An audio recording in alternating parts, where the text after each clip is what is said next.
When you arrive in California, the golden light feels like a promise, opportunity, beauty, and hope. But beneath the surface, a shadow has fallen over the Golden State. Tents line city sidewalks, forming makeshift communities in the midst of wealth and glamour. This is the other California, the one that doesn't make it into the travel brochures. California is home to nearly a third of the nation's homeless population, over 187,000 people. Nearly half of all unsheltered Americans are here in one of the world's richest places. The reasons are complex: sky-high housing costs, a shortage of shelter beds, and the devastating rise of fentanyl addiction. This isn't a simple problem with a simple solution. It's a tangled web of economic hardship, systemic failures, and profound human suffering, and it demands our attention and our empathy. In Los Angeles, the crisis is impossible to ignore. Encampments stretch for miles, even in the shadow of Hollywood. Venice Beach, once a hub of creativity, is now a place where survival is measured in tents.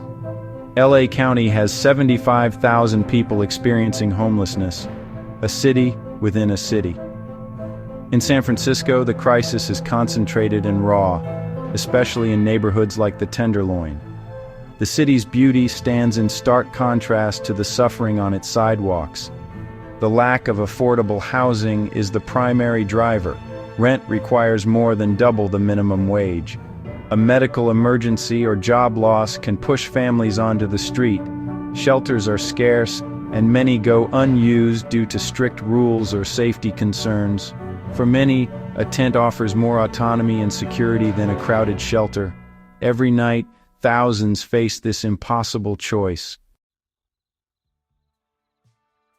Behind every statistic is a person, like David, a former construction worker in LA.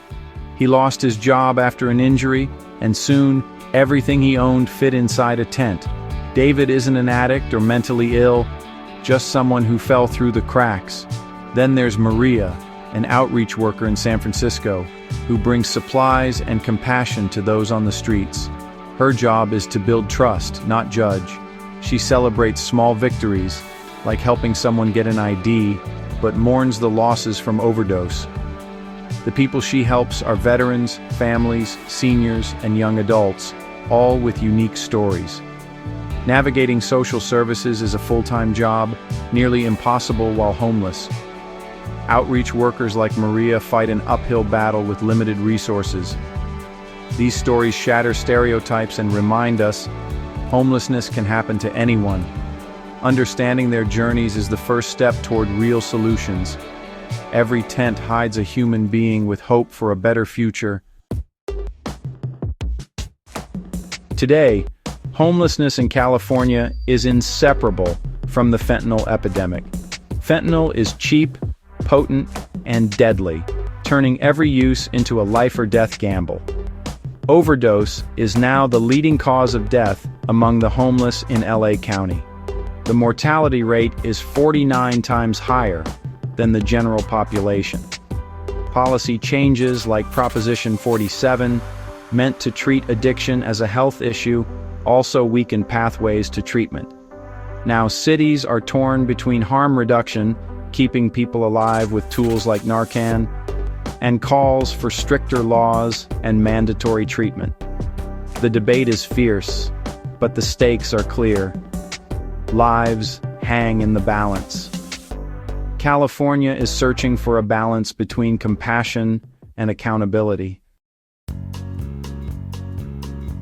For years, California has embraced housing first, giving people homes without preconditions. The idea, stability comes first, then recovery and employment. Critics argue it hasn't solved the crisis, especially for those with severe addiction. Alternatives like recovery housing require sobriety, creating supportive, drug-free communities. The debate reached Sacramento, with Governor Newsom vetoing a bill for more recovery housing, citing regulatory concerns. Nationally, the federal government is shifting toward requiring treatment in housing programs. The core question, is housing a right or a tool for recovery. The answer will shape the future. California has spent $24 billion on homelessness in 5 years, funding shelters, outreach, and housing. Yet, the crisis has only grown, leaving many to ask, where is the progress? A 2024 state audit found poor data and little accountability. Only 2 out of 30 programs could be properly evaluated. High construction costs, up to $600,000 per unit, mean even billions don't go far.